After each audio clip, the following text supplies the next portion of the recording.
Hello, everyone, and welcome to the Mindful Mobility Tech Talks. Today's webinar is called Fleet Electrification Strategies, Reduce Operating Costs, and Create Lasting Resiliency. This series is brought to you by the GTSC, West Coast Collaborative, and Mobilize California. And today's sponsor is Black Veatch.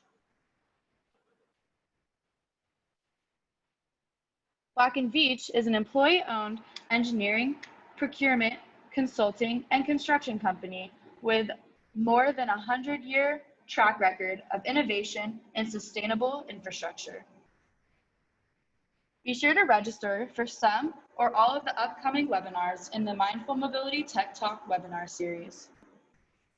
Next week, we have Maximizing Carbon Reductions Today While Investing in a Cleaner Future, held on Thursday, September 17th at 10:30 a.m. Pacific Time.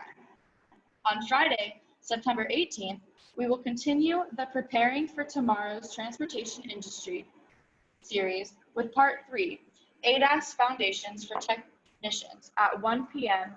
Pacific Time. Both of these series registration links will be included in this webinar's follow-up email sent to all attendees.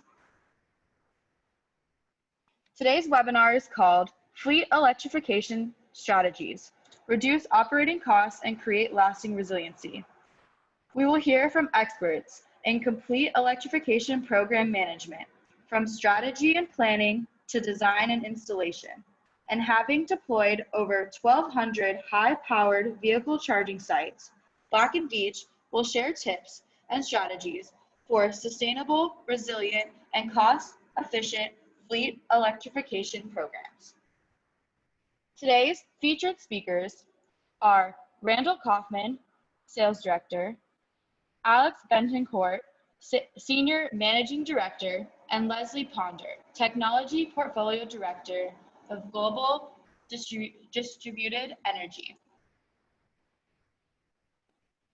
Before we get started, we would like to go over key housekeeping rules for today's event. Please feel free to chat with other attendees in the chat box. Ask questions using the questions box in your Zoom control panel, and ask questions whenever they come to mind to log these questions during the presentation. We will answer these first during the Q&A section with Laura Berry. Finally, a recording of this webinar will be available to all attendees. Thank you. And now, without further ado, I will hand it over to Randall Kaufman from Black Veatch.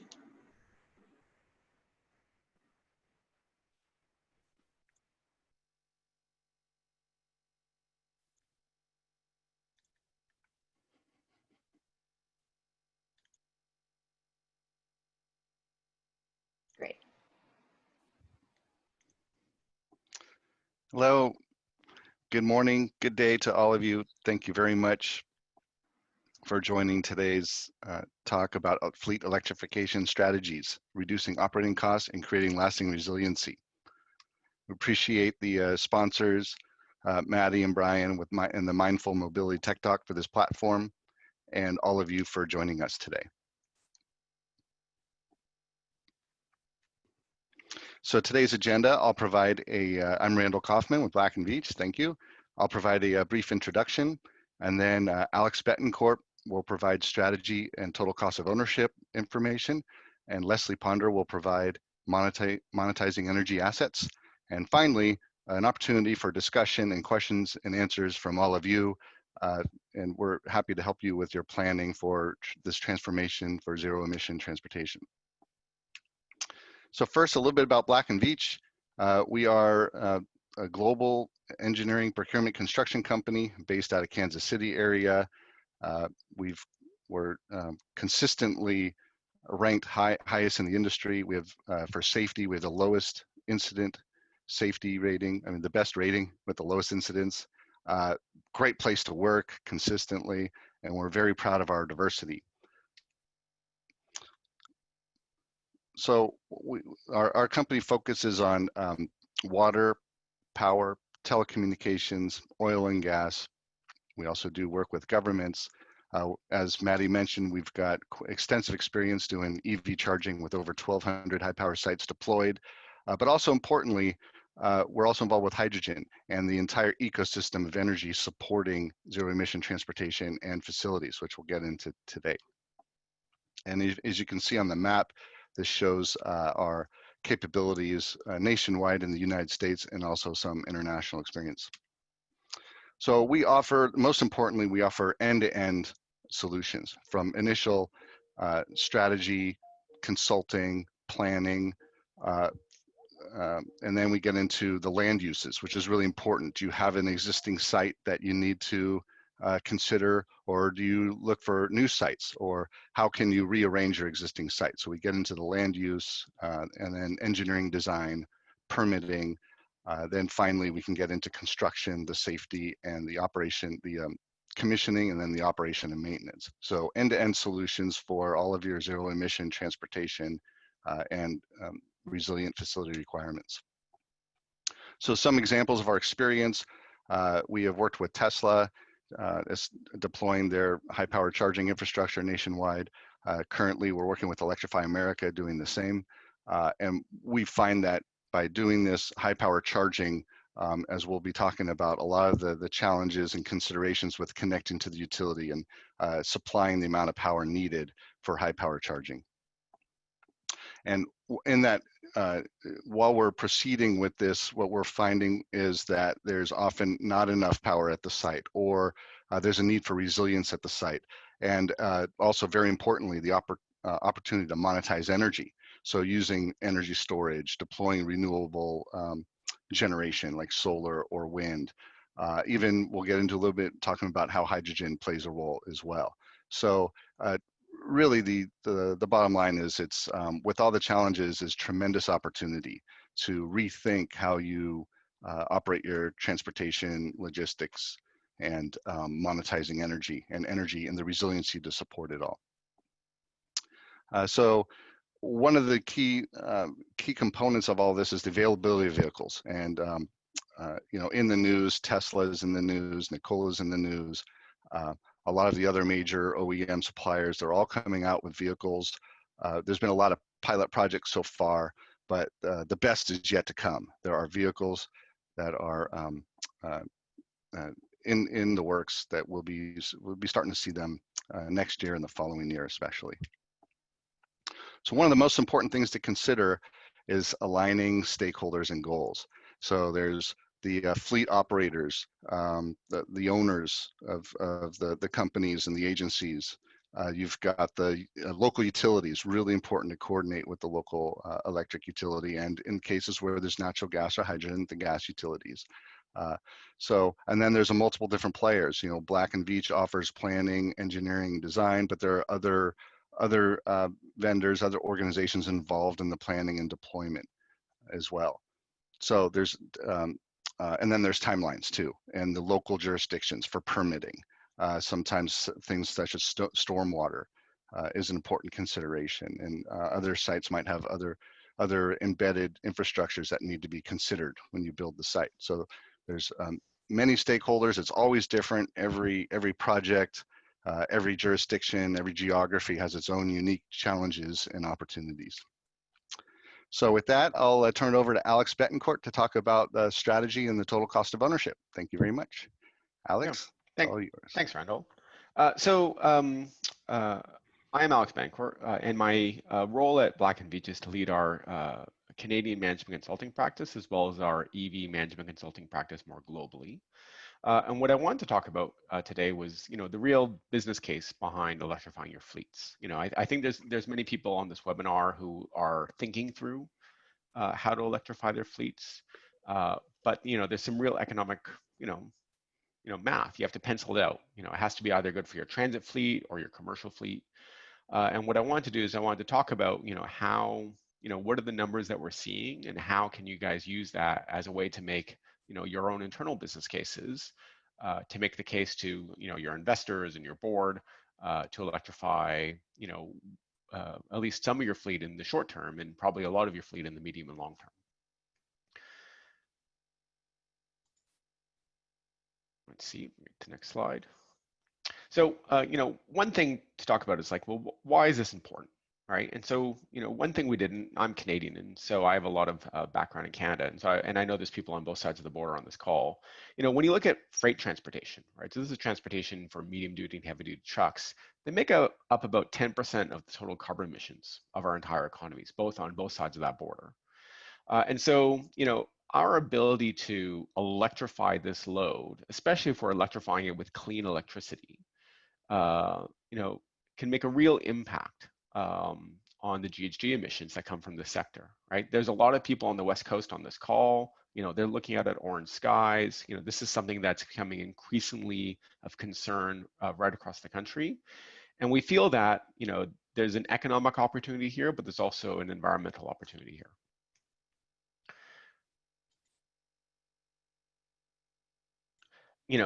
When we look at this, there's a wider transformation going on in transportation.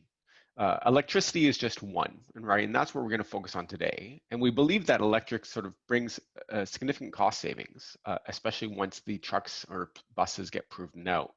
But this is just one element. Overall, across transportation, we're seeing vehicles be more connected, which is improving the decision-making of people who run fleets. There's a real push to make these vehicles autonomous. And when we see the economics, you'll understand why. There are no real jurisdictions where, there's broadly commercially available autonomous driving allowed, but many experts are starting to see that, on highway autonomous driving, the technology really exists today. And over the next, 3 to 5 years, we'll see policy and insurance regulations catch up with that, where we could start seeing autonomous vehicles on our major highways on both sides of that border. And we're also seeing, COVID has happened, where you see a lot more delivery trucks on your road. A lot of those delivery trucks aren't owned by a company, they're owned by people sharing those vehicles. We're seeing an increased use of shared, right? And the capacity utilization and the use of idle assets as part of that. And so all of these things are really driving, changes in the transportation industry that we believe is really going to lower the cost of transportation. Oh, we can go one slide here. There's a lot of people who sort of, when we have these conversations, they sort of feel like, well, this is really out there. I remember sitting down with the Ontario Trucking Associations. These are the owners of like the biggest trucking companies in all of Canada. And a lot of them at the time, and this was 2 years ago, said, oh, Cummings, was here and, they didn't think this was going to happen until 2030, 2035. But then the following year, Cummings decided to, go all in on electric motors because they saw that their diesel motor would just not be able to compete. And we're also seeing significant policy incentives, really being driven out of California, where usually these things start, but being emulated in other states. There's 14 other states looking to follow California's lead. There's also lots of provinces in Canada that are looking to follow that lead. And they're going to start requiring that some portion of trucks be zero emission, starting in 2024. By 2029, that all the transit buses become 100% electric. And then by 2035, that half the trucks sold will be zero emission, right?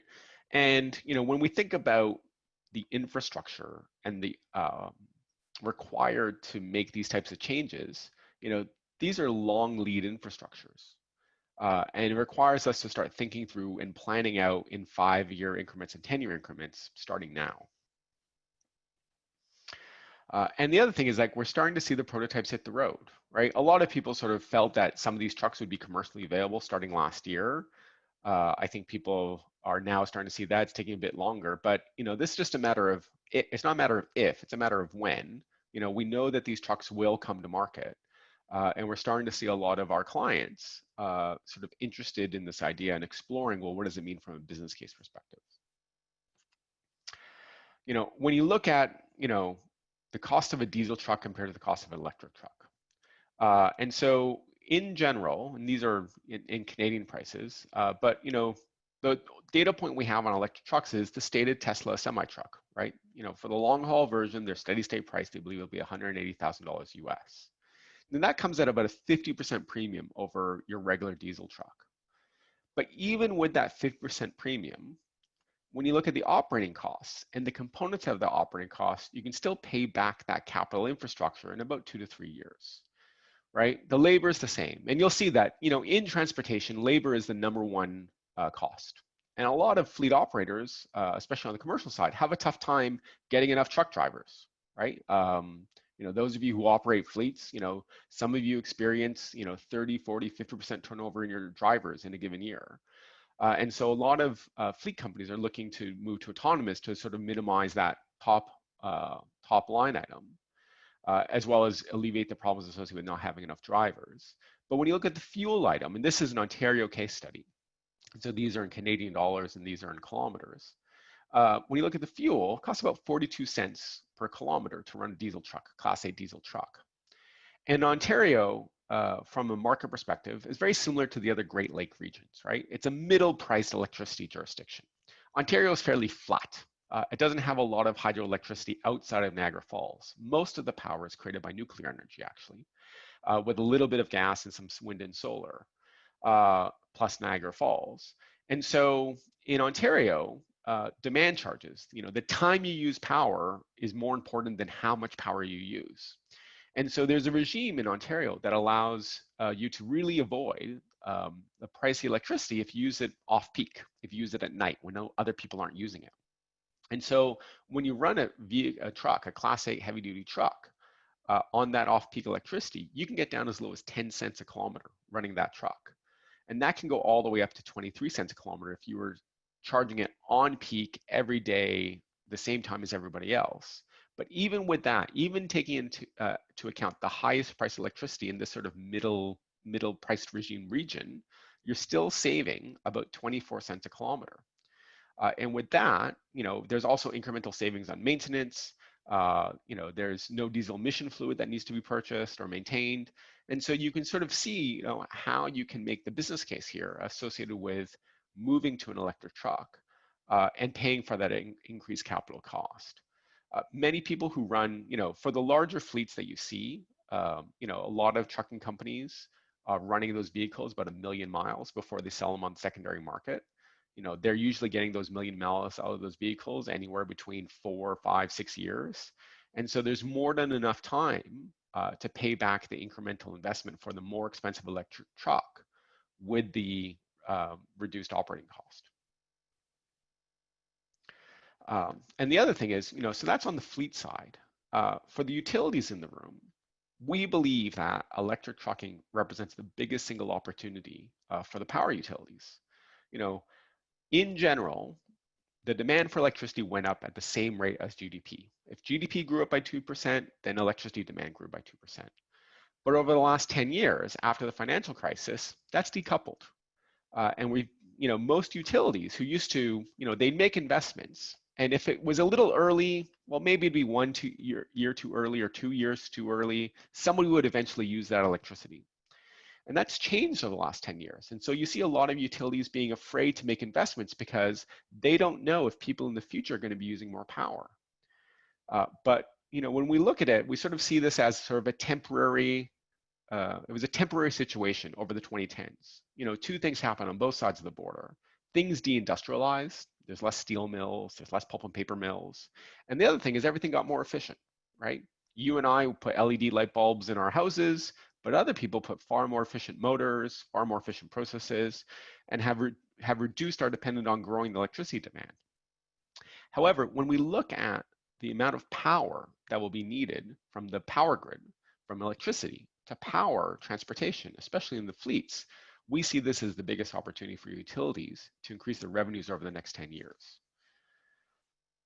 This is just a great high level, number, which shows, in America, and this is an American specific number, Americans spend about $1 billion a day on petroleum between gas and diesel.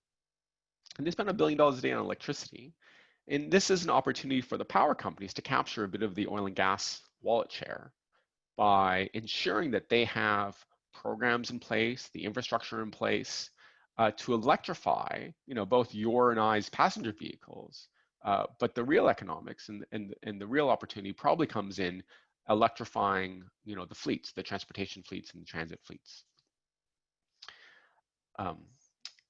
a lot of utilities make money on building assets. That's how utility actually makes money. It's not really on the kilowatt hours that they're selling you, but saying, I need to invest $1 billion, and they justify that to the regulator. And they do that by saying, well, how much power is people demanding? And when you look at a single truck, a city truck, grocery store truck, something that goes from the distribution center, from the food warehouse out to the stores and back every single day, this truck's probably going to use about 125,000 kilowatt hours in a year. Well, that's equivalent to about 21 houses, right? And when you look at a long haul truck, somebody that's traveling maybe 175,000 kilometers in a year, that's 220,000 kilowatt hours. That's equivalent to 37 houses. That's like an entire subdivision. And when you think about, some of those transportation logistics centers that have 100, 200, 300 tractor trailers, we're talking about concentrating loads of 200 or 300 subdivisions in a very small area. And I think that's an opportunity for utilities to start building out that infrastructure, right? That's a new customer. That's a long-term customer. And we think there's a lot of economic opportunity there. When you look at the demand, when we look at the different types of charging and different types of trucks, you can either be the type of operation that has really long idle times on your trucks and they sort of sit there idle, 8, 10, 12 hours a day overnight.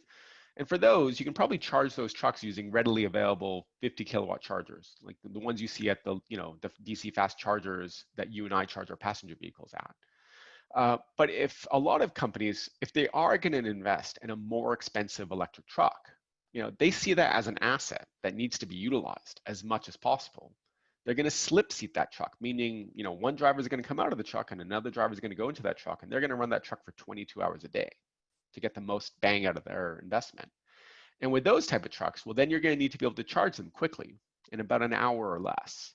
And for those, no real stated standards have come out. Nobody's really stated, how fast charging can be. But we probably expect it in the 500 kilowatt range and above, and being able to charge these trucks. And so you probably charge a 30 truck fleet using these chargers at like a 40 or 50% utilization rate. And so this is creating a lot of extra demand for the utility, which then requires the utility to build new feeders, build new substations, and building those substations and investing that, we call it rate-based capital, is what really makes them their money. They make a 9% rate of return on every usable asset. And one thought I'll leave you with before I transfer it over to Leslie is not all fleets are the same. They're all a little different. They all have a different use case. And so, when you think about the economics and the charging infrastructure associated with all these different types of fleets, or, even like air and marine ports, it's important to know that, one size doesn't fit all across all these different areas. One really great example that I love is the idea of garbage trucks, right? And I was out this morning having coffee with my wife, hearing the garbage trucks go by. And, we all probably had that experience walking around our cities like early on in the pandemic where our cities really quieted down, right? There wasn't a lot of traffic on the streets. We sort of enjoyed the quiet. And garbage trucks, which are really heavy trucks, loud trucks, make great use cases for electrification. And the reason is because they sit idle most of the time. They're mostly stopped. And with the technology of regenerative braking, every single time you brake a garbage truck that you took a lot of energy to get up to speed goes back into those batteries. And so a garbage truck is actually a fairly useful use case for electrification, as well as reducing the pollutants from those garbage trucks and the considerable noise pollution that we got used to not having. And with that, I'll pass it over to Leslie.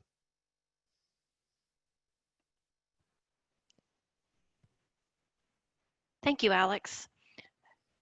So Alex did a great job of talking through kind of the business case and kind of what to think about as you look at the type of fleet you have and some of the considerations that you have. And again, I'm Leslie Ponder, and I'm the Technology Portfolio Director for our Global Distributed Energy business at Black & Veatch. And in my role, I focus on the technologies for distributed generation, distributed infrastructure, as well as utility distribution and asset management services. And so I'm going to talk a little bit about the technologies and kind of how you can use technologies in operational areas, operational practices to monetize your investment. So as we start that conversation, I'm going to talk a little bit about what it means to compete for electrons. Alex has talked a lot about the utility infrastructure, and there really is a finite capacity of electricity that a utility can deliver to a specific area before upgrades are required. And this is really going to drive both how and when you can electrify your fleets. Then I'm going to talk a little bit about your relationship with the utility and how that relationship is going to change. Today, you might be likely a passive customer of a utility, but it's going to be key for you to move more towards an active partnership with your utility as you think about changing how you power your business. We're going to talk a little bit about the complexities that you may run into as you start thinking about fleet electrification and all the different aspects. You may or may not have dealt with concepts like demand charges and time of use pricing as it relates to your electric bill. And integrating these concepts into your planning process is going to be key to building a successful business model and also a successful technology strategy for fleet electrification. In addition to that, you're going to be thinking about things like refueling timelines and route schedules and how these will likely need to be recalculated to take advantage of less expensive charging windows and also to help balance capacity requirements from the grid. So as you're looking at those types of things, those changes add some complexity to the process. This may require additional technologies to support your particular requirements of your business. But as you think about all these complexities, one of the things to remember is with complexity comes a lot of opportunity as well. So the changes that you're making to your business may allow you additional revenue opportunities by providing services back to the utility via the grid, using utility programs like demand response, things like vehicle to grid technologies, and other types of ways of supporting monetizing the assets that you're putting together for your technology strategy for electrification. And the whole goal of this part of your process is really to have a no regrets technology roadmap for how you get from where you are today to where you want to be in the future. So how do you do that? As soon as my slide advances, I'll tell you.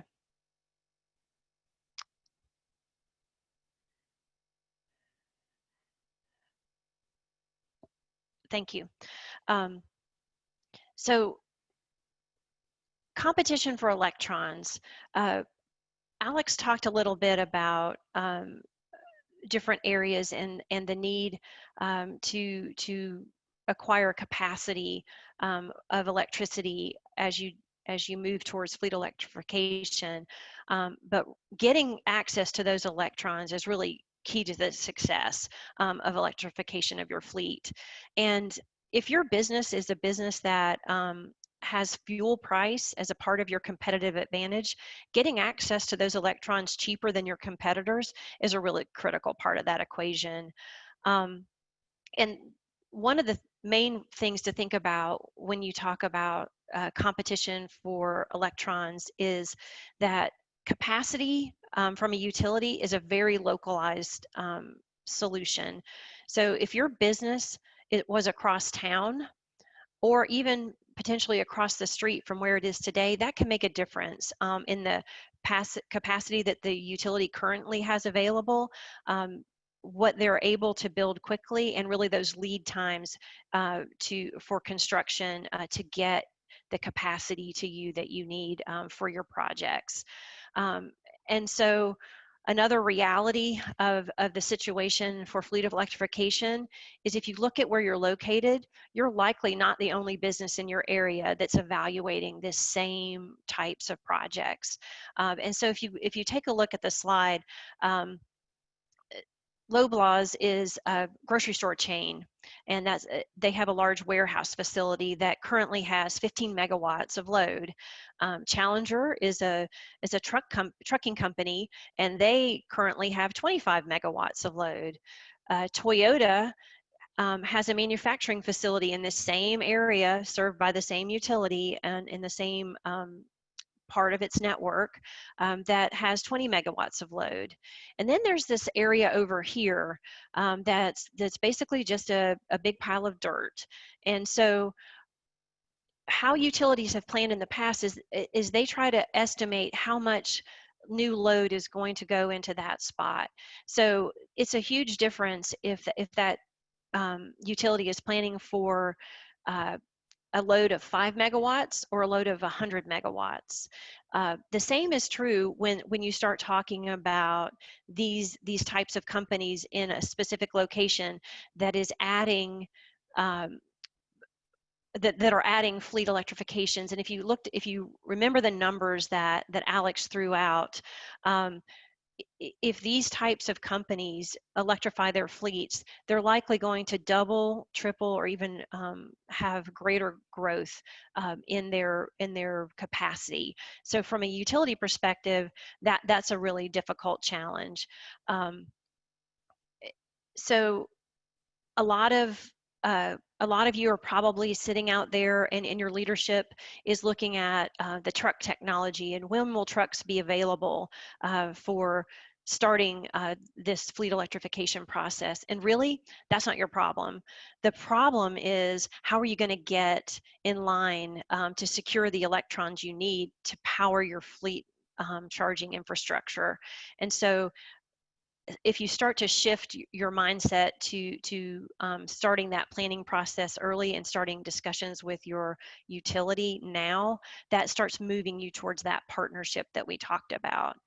And one of the things that we'll talk about in a moment is if grid capacity is not available or isn't available in your timeline, there are other technologies that can be used to fill some of that gap. Things like solar and storage and even hydrogen are some options that can be considered. If you could move me to the next slide, please.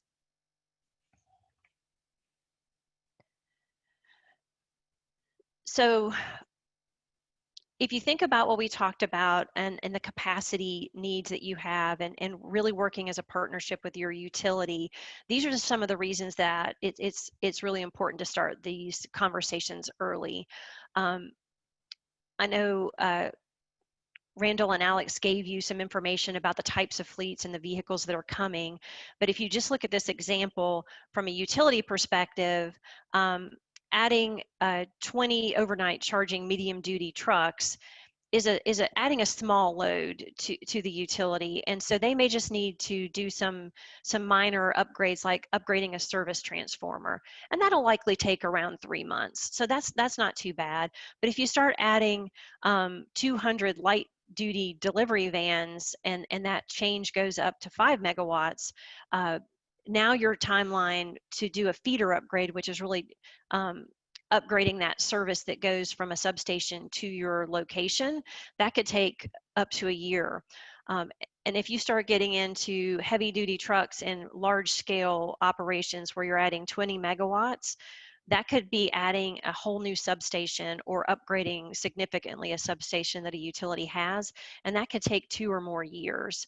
The one thing to remember is that service transformer for that 1 megawatt load, it might end up requiring upgrades that move it towards a feeder level depending on your specific location, but those never go backwards. So you're not going to likely add a 5 megawatt load that's only going to take a service transformer upgrade.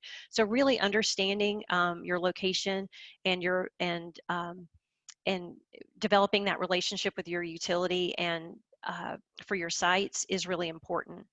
And one other consideration, if your business has multiple locations and you're really looking at a portfolio of sites, this same type of calculation will need to occur for each of those locations, because again, as we talked about, the utilities capacity requirements and constraints are very localized. So really being able to take your portfolio of sites and break it out into manageable chunks that are very similar will help you as you're trying to estimate cost, estimate upgrade schedules, figure out which sites will be most advantageous for you to start with, and really drive your business model. Next slide, please. So as a part of looking at your utility bill and how it's going to change as you add electrification of your fleet, there's a couple of things to think about. So most commercial and industrial customers have utility bills from an electric company that are divided into two major categories. There's energy consumption and energy demand. Consumption's pretty simple. That's really just the amount of electricity you used multiplied by the price at the time you used it. That's pretty simple. When you start getting into demand cost, the demand piece of your bill really helps the electric utilities build and maintain the generation and line equipment that is used to produce and deliver electricity to your facility. And so utilities use that demand charge as an equitable way to assign cost to commercial and industrial customers for the infrastructure required to power their business, and really as an incentive to these types of larger customers to shift their usage to less impactful times for energy usage for the utility. And so what I mean by that is there are times of day that all of the customers in your specific area are using a lot of electricity. That's the on-peak time, and you're going to pay more for your electricity at that time. Off-peak times are really part of the demand charge is helping you move some of your operations to those times of day to really maximize your savings and your value from the utility. And so that demand charge, how utilities generally calculate that is it's the maximum amount of electricity that you use in a short time interval, usually about 15 minutes across that whole month. So if you look at all of your usage for the whole month, the 15 minutes, the slides are changed around. The 15 minutes that has the highest usage overall, that's the amount of that's the calculation that is going to be used to drive your demand charge. So for example, if you use 1,000 kilowatts during the highest interval in your billing cycle, and your demand charge was $1 per kilowatt, the demand portion of your bill would be $1,000. And demand charges can also be broken down into on-peak and off-peak as a portion of that time of use, and really working to incent customers to use those off-peak times. And so that's key as you think about your operational model, is really understanding your demand charges and your on and off peak times. One other thing to know is utility pricing structures for commercial and industrial customers often have demand charge levels. So you're going to be put into a pricing level based on the maximum electricity that you're expected to use during a month, and exceeding that demand ceiling across time for several billing cycles can really cause you to be moved into a different rate structure, and that's really impactful to your business model, especially as you think about the escalation in usage you're going to have for fleet electrification. And so I guess to sum it up, as you electrify your fleet, both the volume of electricity that you're using and the pattern of how you use electricity is going to change. One thing to know about fleet charging, yeah, it's going to increase your consumption because you're going to use more electricity, but your demand is likely to be spiky. And what I mean by that is for a lot of fleets, you're going to charge in multiple vehicles at the same time to charge them. And so you could go from no charging to a very high rate of electric usage as you move your fleets through your operations in that charging cycle. So those types of impacts to demand fees and significant impacts to your cost structure can really drive your operational and technology decisions as we talk about some of the technologies that can kind of help you mitigate some of this. So if you can move, thank you. So I've been talking about fleet electrification specifically, and now I'm going to back up a little bit and talk about the fleet electrification as it relates to the energy usage in your site in general. As you plan for fleet electrification, it really opens up the opportunity to plan for energy for your entire operation at the same time, and that provides a lot of benefit in the way that you look at some of the problems that you're trying to solve. The cost to deploy energy infrastructure, so things like solar and storage and other types of infrastructure that would help you in not only your fleet electrification, but maybe some of your other corporate goals that we'll talk about in a minute. It can be balanced by having pulling in some of the other loads like your facility and building load that are likely much more stable than your fleet electrification load profile will be. So as you pull those things together, it gives you a larger basis for the cost that you're going to incur if you choose to pull different types of generation technology, renewable energy into your mix. And so some of the reasons that you would do that is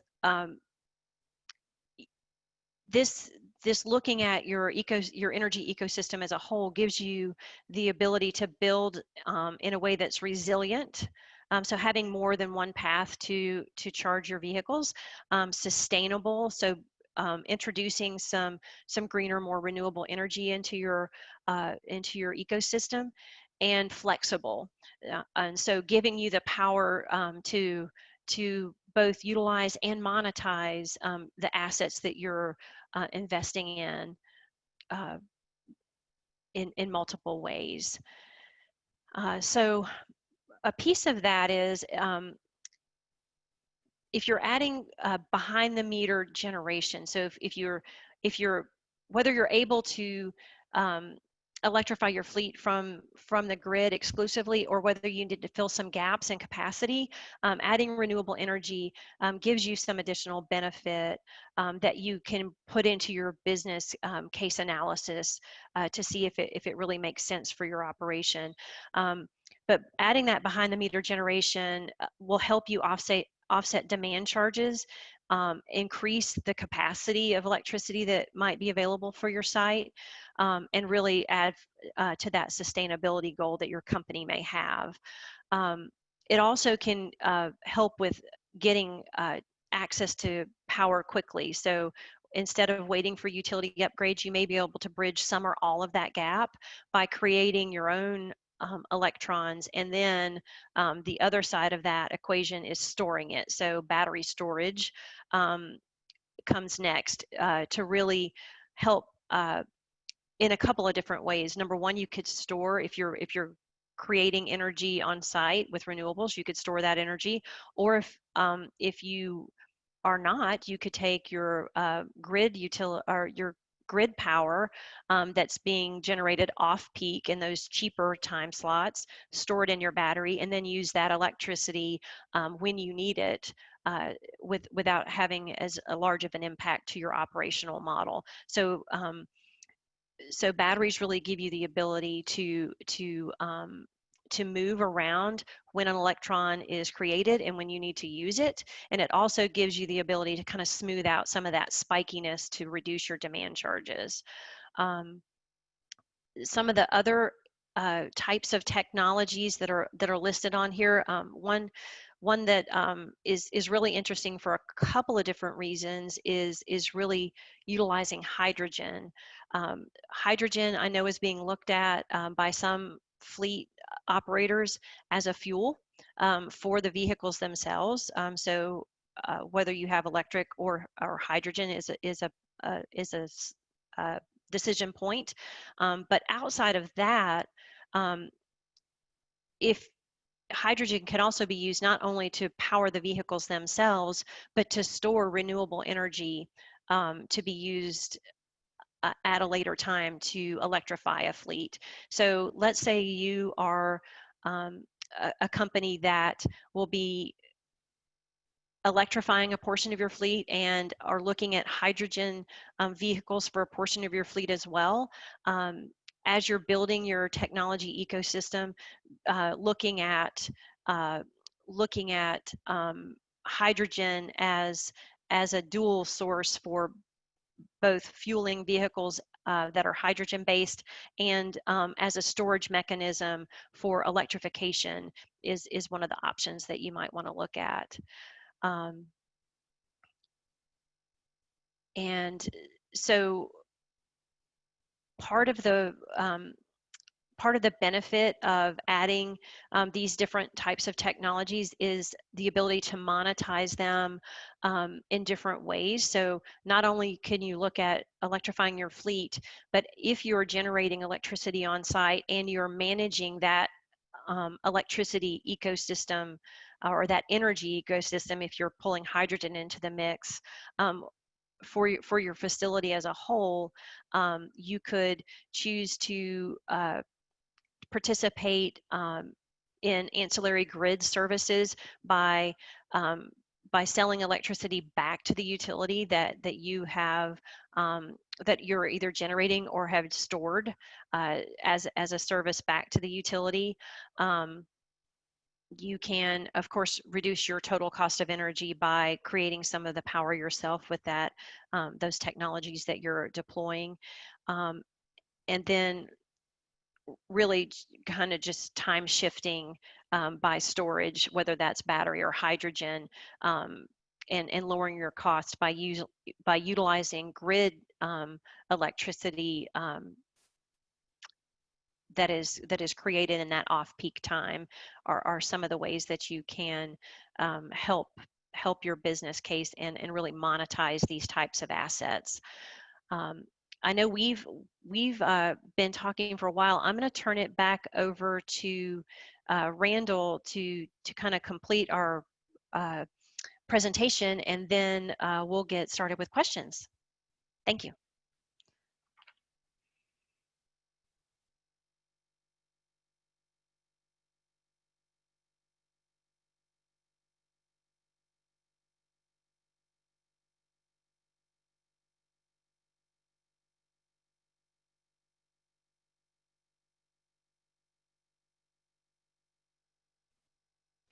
Rendell might be on mute. Let me just, I'll give an overview of where we are.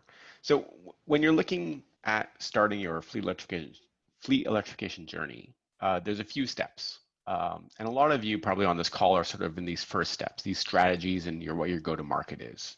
And we call those our business choices. This is a new industry. We feel that there is decisions that businesses need to make based on the available technology, the changing technology, and what is right for their business. And what we usually do is, the right thing to do is think about those strategic and go-to-market choices right up front, right? Before you start getting into the execution stage, right? And then once you're ready and you've made those, and you can usually make those choices over, in our experience, about a 12-week period, 12 to 16-week period. You should be able to make the thinking and do the math and pencil it out in a way to give you a decision as to whether you want to move forward or not. And then once you are ready, well, then it's time to get into the preliminary designs associated with the actual sites, right? Because what Leslie highlighted is that there's a lot of peculiarities, right? It's really dependent on, well, what's around you, how much grid capacity is available around you. Are there any things about the site about, what, if you're a transit operator and you're building a new transit depot, and that transit depot is, right in the center of the city, it's, well, how do I get more power to that transit depot? And so those are the things that you'd solve in that sort of preliminary feasibility and design. And once you solve those, well, then you move on to the detail engineering, the construction. And what we're finding a lot of is we're seeing a lot of clients looking for that sort of operations and maintenance. This is a new set of infrastructure, and it's going to be things that we depend on to run our buses, to run our trucks. And it's important not to just take that sort of short-term view, which is, get the project done, get the, charger in the ground and walk away. We've seen a lot of, the really successful charging networks are the ones that are available and ones that people can rely on.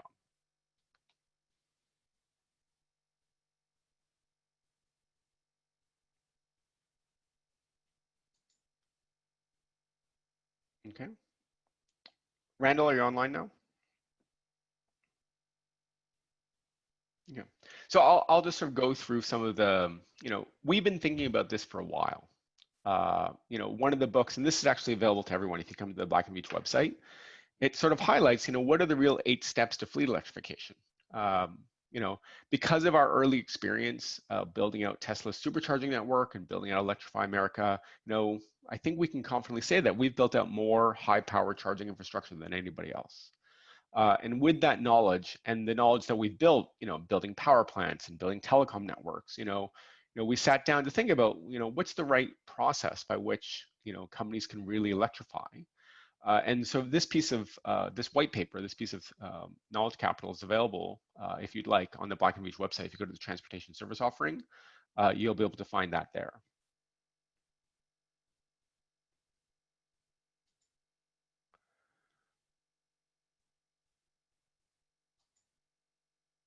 And I think with that, I think we're open for Q&A. Okay, so I'm Laura Berry. I'll invite my colleagues to turn on their video, and I am happy to lead a discussion. I have just a few questions to get us started, and then we'll move into the audience questions.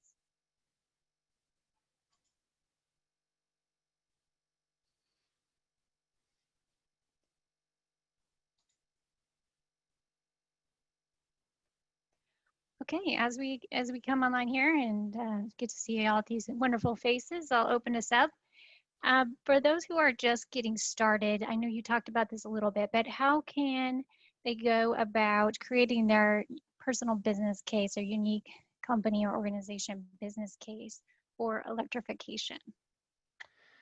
Yeah, I think there's, the best thing for you to do is look at your operations. A lot of people, if you're in the business of transporting either people or goods, you likely know your dollar per mile better than everyone, right? That's the sort of key metric that everybody's working towards. My suggestion is that, you look at the data that you use to calculate your dollar per mile using fossil fuels, diesel or gasoline, and then you start doing the math as to say, if I was to, swap out this fuel line item over to electric, and that's going to require some knowledge of how the electric system works and your local pricing regime and what the price would be as you use more power, you're quickly going to be able to pencil out whether for your particular operations, it's a good idea. The more kilometers or more miles you drive, the better the business case is going to be. Being able to, the longer idle times you have for your vehicles, meaning the cheaper chargers, the overnight chargers, the cheaper it's going to be. And so those are probably where I would start. But in general, if you're in the business of moving things, you likely have the data you need to be able to do this analysis. Okay, great. Probably top of mind for a lot of folks is how is COVID-19 affecting electrification? I'll take that one. Thank you. So like with everything, it's definitely had an impact, probably most significantly in the delay in the availability of vehicles. Global supply chains have been disrupted. Workforce has been disrupted. However, there is still movement. I think there's a recovery that's happening, and we're seeing a tremendous amount of activity in the planning stages. So and I've had some clients say that if this has been an opportunity for them to catch up a little bit, because they were concerned that the availability of vehicles was going to happen faster than their infrastructure to support them. So one thing that is important to avoid is the delivery of an electric vehicle and not having the ability to charge it up and have it just sit there. And so batteries need to have that interaction. Okay, thank you. Many organizations or companies might have upgraded their fleets recently, either new vehicles or moved to natural gas. How can they start this process of transitioning without, doing everything at once? Yeah, so I can take that. For many of the commercial fleets, we all see trucks on the road, and there's sort of like two types, right? You see the ones that are branded by the biggest carriers, and then you see the ones that are owner operators.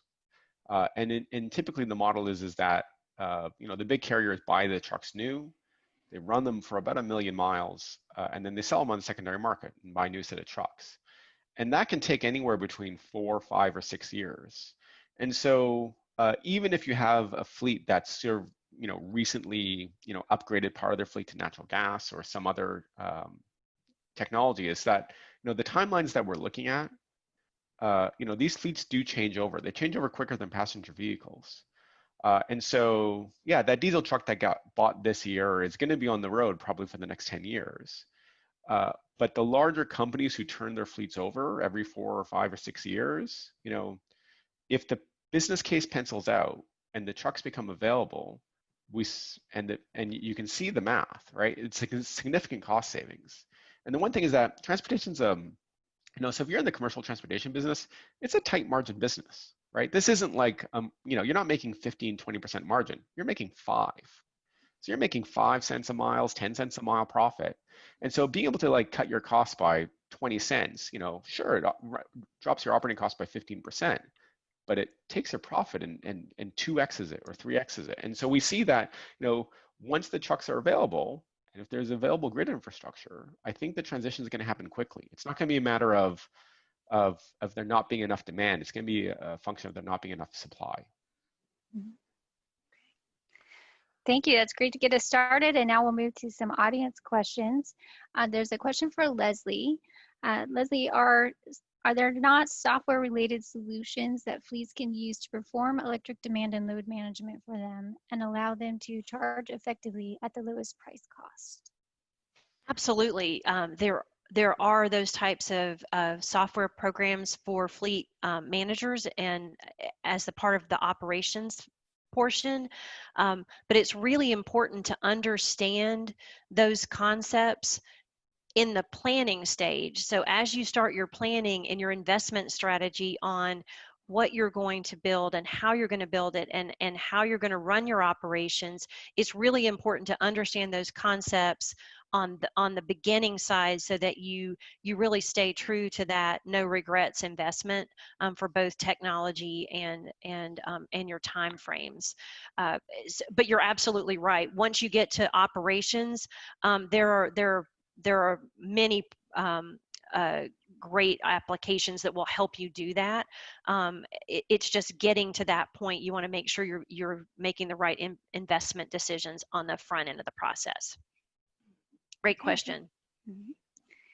Next question for storage. What is available besides battery and hydrogen?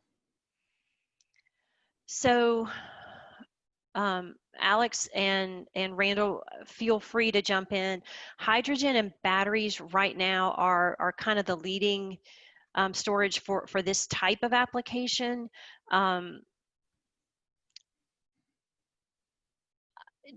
Anybody else have one that has started to pencil yet? Yeah, so in energy storage, right? The leading technology that everybody sort of spent the most money in is in lithium ion. Right. It's the stuff that's in our phones. It's the stuff that's in the cars. It's probably the one that likely can hit most of the applications. A lot of people feel that for the long haul, that hydrogen is probably the right answer because you can fuel up that car, you can fuel up that truck for a long haul trip more quickly, and they can fuel up along the way more quickly. I personally, in Canada, Canada's making a big bet on hydrogen. They really feel like they have a competitive advantage. A lot of the early hydrogen companies were Canadian, and the government's really pushing towards that. I think as we see technology get better, we're going to have to see whether hydrogen is going to take that leading role, especially for the long haul. I also, to be honest, I was contacted by a colleague who just moved over to a new company called Malta, and they're using, it's interesting, it's old technology. It's thermal, like storing power and thermal, right? So using a heat pump to either put heat into salt or cooled into liquid, and then using a heat generator to produce heat. And they feel they can do it more efficiently and at scale using sort of existing technologies and very recyclable materials. This is salt and water. And so I think there'll be a few technologies out there that'll come up. Yeah, and one that was glaringly obvious and was sitting on the slide that I didn't really dive into is it's just a different way to think about a battery. If you're electrifying your fleet, they all have batteries in them. And so utilizing that battery storage within your vehicle fleet for vehicle to grid is another way that you could think about storage as a part of that energy ecosystem. Obviously, if you're looking at how do you store to charge, that might not be a use case. But if you're looking at how do you store to monetize those assets effectively across all of your energy usage, that might be a good option as well. I'd like to add one more thing about hydrogen, and this topic hasn't come up so much, but it's crucially important and will become more important over time, and that is recycling, what to do with the old batteries. So currently, vehicle batteries do have a second life for stationary storage, but we haven't, this is also new, we haven't gotten to the point where the stationary storage batteries are at end of life. Then what happens? So the beautiful thing about hydrogen, among many others, is that there's nothing to recycle. It's a consistently active process using electricity and water to create hydrogen primarily, and there's other parts too. And on that point, for the fleets that are out there that had recently made the transition to natural gas to reduce pollution, it is a bridge to get to alternative energy. So there's still ways to utilize the natural gas. You can clean it with biogas. You can use it to create hydrogen. And instill the resiliency and a pathway to a full completion to zero emission. Right. Great. The next questions are closely related about the types of clients Black & Veatch works with, so I'll ask these together.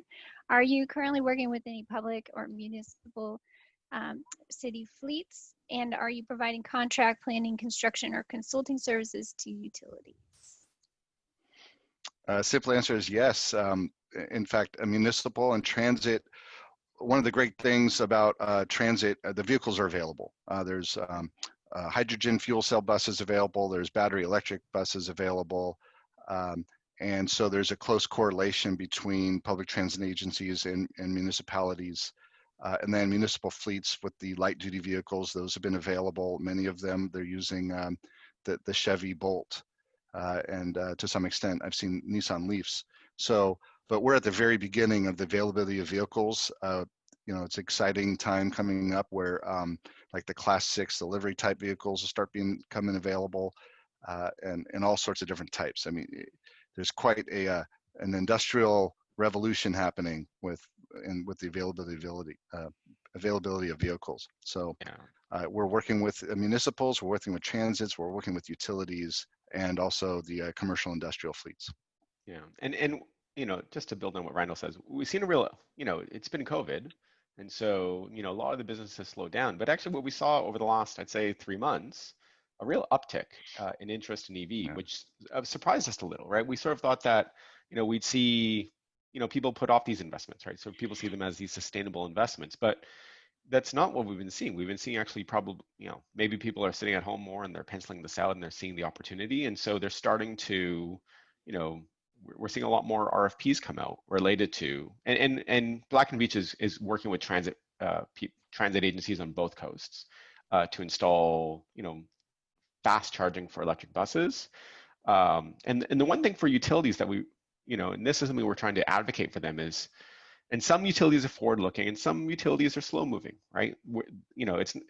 They are conservative by nature. It's their job to keep the lights on no matter what. And so they maintain reliability. And because they have to retain reliability, they don't take a lot of risks. But what we've been talking to utilities around is just like, this is something you need to get ahead of, right? It's something that's good for you from a business perspective. It's good for the environment. It's good for your customers. It saves them money. Get ahead of it. Don't be a barrier. Because, I think 10 years ago when people started to install renewables, right? People wanted to get solar on the roof, wind farms wanted to connect. The utilities were perceived in a lot of jurisdictions as a speed bump, something to overcome. And I think what we'd like to do with utilities, and we've talked to some of the more progressive ones, is, well, how do you enable this, right? Anybody else, like the natural gas companies want you to use as much of their product as possible. And I think the utility industry, has never been in that mindset before. And I think this is an opportunity for them to get into that mindset, to compete with natural gas to deliver that energy. Great. Thank you. What are some of the biggest hiccups you typically see in fleet electrification projects, and how can fleets avoid these? Well, I'll start. Yeah. I can't emphasize enough the importance of planning, and very proud that our team has put together a very, I would say, relatively easy approach to this. We have a lot of flexibility, but doing the proper planning, and both Alex and Leslie have pointed out with all the potential impacts of electrification on a facility, on a site, just on the business, really understanding the use case, what it is now and what it could become. And one of the factors is this technology is evolving very quickly. So having the flexibility to adapt to the changes in technology as it becomes available without having to, go back and redo things that haven't been, designed in a way to accommodate. So planning is really important, establishing a roadmap, building in the scalability to do it as the increments are available, both from a budget perspective, a time perspective, and the availability of technology today versus what seems to be coming in the future. That would be definitely one primary consideration. Yeah, and I would say, I think one of the key things to help you be successful is understanding what your business is and what your expertise is within your company, and looking at the types of expertise that you're going to need across this technology transformation, and engaging the right partners to help you through that process. We talked a lot about your utility as a partner. You're changing relationship with the utility, working with them early, and staying engaged and understanding how they can help you through this transition is one piece of that. Figuring out all the technology nuances and either single site or portfolio level, who can you have help you through what that technology transformation is going to look like with all the complexities, who's going to help you construct it, who's going to help you operate and maintain it. Those are all really important questions on whether you want to build those capabilities within your own company or whether you want someone else to help you with that, either at the beginning or going forward. Wonderful. Next question, how do you see large fleet electrification projects such as transit districts, distribution center, heavy duty trucks, impacting grid electricity availability, transmission capability, and costs to utilities and fleets alike to deliver on such large electrification projects? Yeah. So I think that the first ones in will be able to, most feeders when you go around have capacity on them. The utilities like to have a lot of buffer. And so when you look at the feeders on your street, it's like you probably have a 200 amp panel in your house and you use 4 amps, right? And the electricity system is built like that way. But as soon as 2 or 3 facilities want to start electrifying in a given area, they're going to start hitting the limits of that grid. And one things that we're trying to get ahead with our utility people and our utility clients is the way to think about this is to think about when we were building steel mills, right? This is large loads, long-term loads. It's time for you to start building the infrastructure to, we electrified those steel mills in the 1920s and 1930s, and now it's time for us to electrify transportation over the 2020s and the 2030s. And it's just sort of the next, it's part of that, next generation revolution. Here's a good question related. Where is all this new power generation going to come from? Well, I think some of it will come from the electric utility and new generation sites that they may be building, likely renewable sites.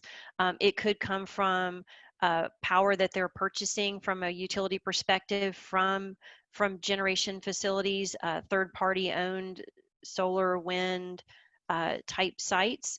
It could come from new conventional generation facilities a utility is going to build. But it also could come from your own site if you choose to deliver electricity to yourself. It could come, you could purchase electricity from a renewable source directly versus going through a utility. I think there's a lot of different models where this electricity is going to come from, but there is a real cap on how much capacity can be built to service specific areas in a specific time frame. So I think, like I said, that's the long pole in your tent. If you want to electrify your fleet anytime soon, getting an understanding of where you're going to get that power and finding the right partner for that is going to be critical. Yeah, I'd like to add, this goes back to planning. This is what Black & Veatch offers. And so with our relationships with utilities, for as long as the power grid's been around, we've been involved. But also with our expertise in renewables and energy storage and, the load side of the meter, we can help put together a strategy. And one really important consideration is resiliency. What percentage of your operation needs to be protected. And to me, that's where you start with your on-site generation is, your bare minimum operation needed. And then that's your core resiliency. So you can use energy storage, PV. This is again where hydrogen comes into play. You can generate that on site. You have regional strategies where certain sites might have certain different fueling available and different on-site generation capacities available. So you could spread your resiliency around depending on the nature of your business and whether you have a single site or multiple sites. Also co-location, and talk about opportunity to change business models. There's a real opportunity for multiple entities to work together in collaboration to develop the zero emission fueling sites that they share. You could share the costs both on the capital side and on the operations side. Utilization of software and technology is available also to help really be very specific about how you use your energy, when, and how much you need. So there's so much to cover. That's a whole presentation in itself. Good. Well, this question, I anticipate your response, but how much time does it require to construct any single electrical fleet site? If it's just construction, by the time we get to that, it's probably easy, right? It's all the planning and things that go ahead of that. Yeah, so again, planning is really important. So depending on the availability of power at the site, what's needed, it's always great to start, if you can, on the pilot with the available power. And that's the quickest way, is if you have enough energy, using software, using charge management to at least get some basic charging capacity underway. And then that's a great opportunity to test out the use case, test the technology. And then once you do that, then start understanding what you're going to need for your next level deployment. And that's usually a new utility service, and then in conjunction with on-site generation. So time to power is a huge consideration. We can do this methodically with maybe adding some energy storage, as we discussed, in combination with charge management. If there's natural gas available at the site, it could deploy a fuel cell, utilize that gas to create a resilient energy in the near term until the utility can put in a new substation. And then the beauty about that approach is you've built in your resiliency along the way. So I'll turn it over to Alex and Leslie for further comments, but we're very excited about the opportunities to do this. Yeah. And go ahead, Alex. Yeah, from a timeline perspective, and like Randall said, and Leslie talked about it, if the power is available, between the time that you do the site assessment and the design and the construction and the build, I think the fastest you're going to get that done is 4 months. It's probably going to take you more like 6 or 8 months, and I'd love to hear Randall's and Leslie's second opinion on that. And then for you to sort of, before you get to that stage, if you want to sit down and pencil it out and figure out what your strategy and plan is for the next 5 years, we try to get that done in a 3 to 4 month time frame. Yep, I would agree.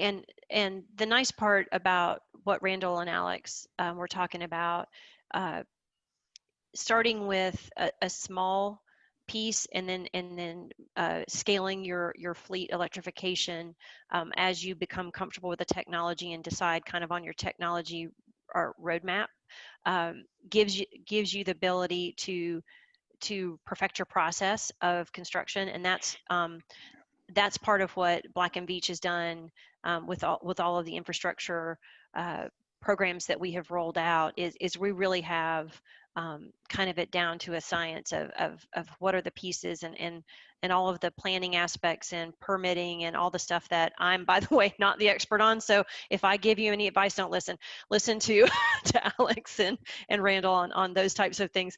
But when we laugh on this discussion slide, it says it's the fleet electrification book. We literally wrote the book on that process and what it takes to kind of get to that construction piece. And I think,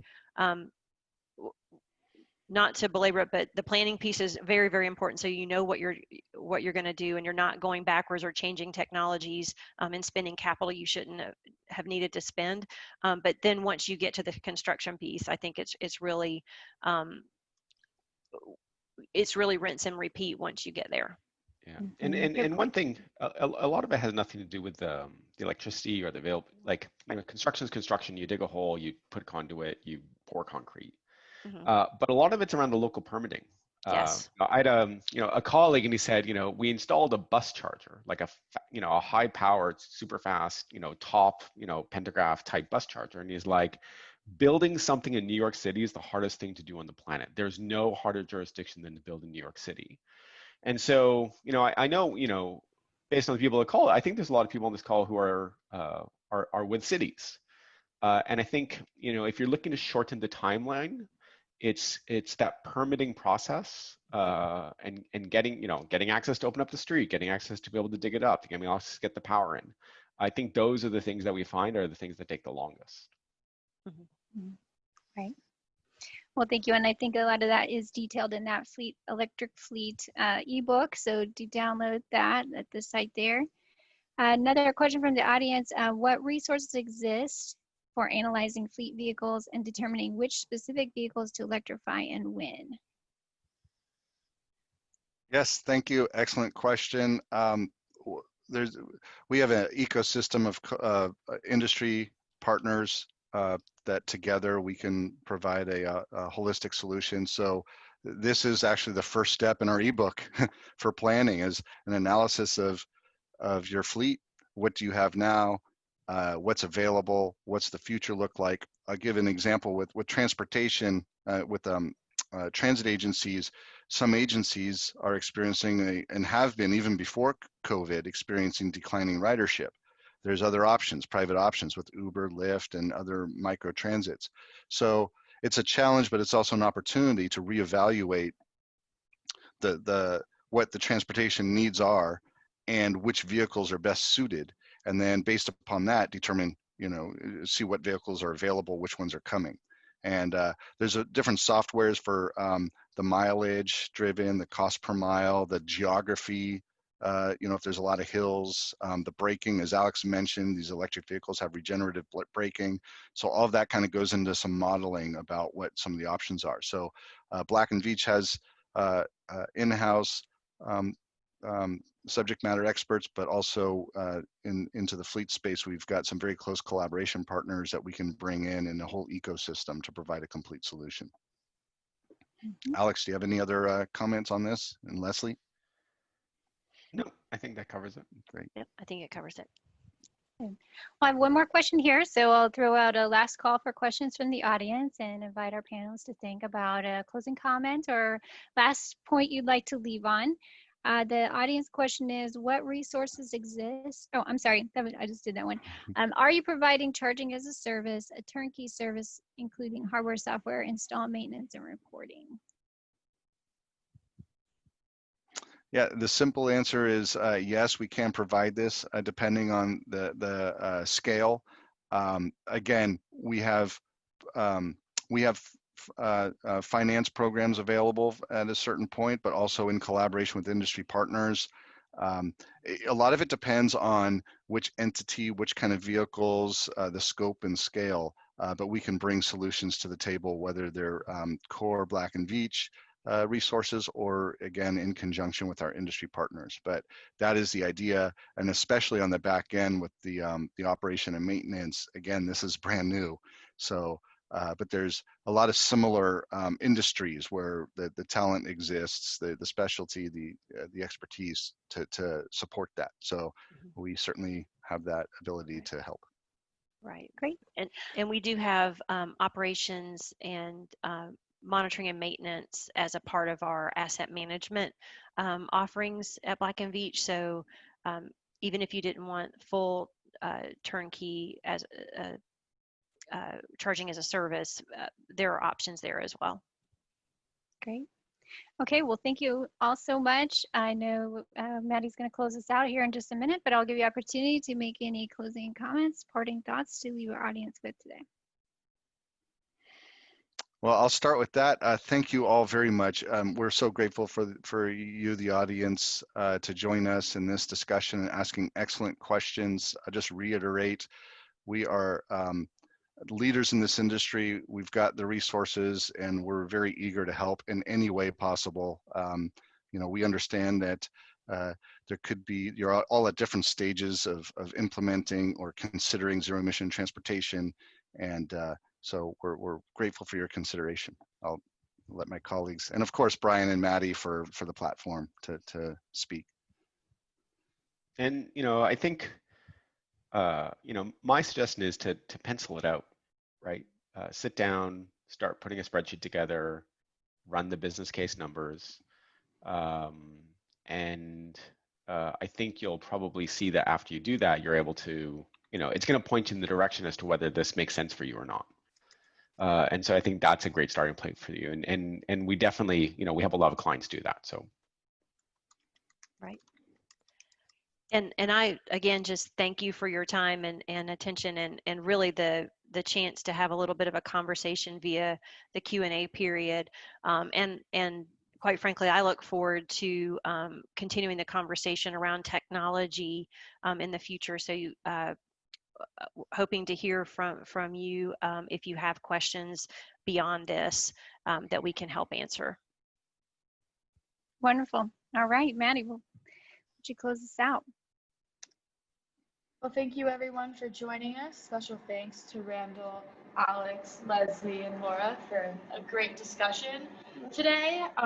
Special thanks to Black & Veatch, West Coast Collaborative, Mobile West California, and GTSC.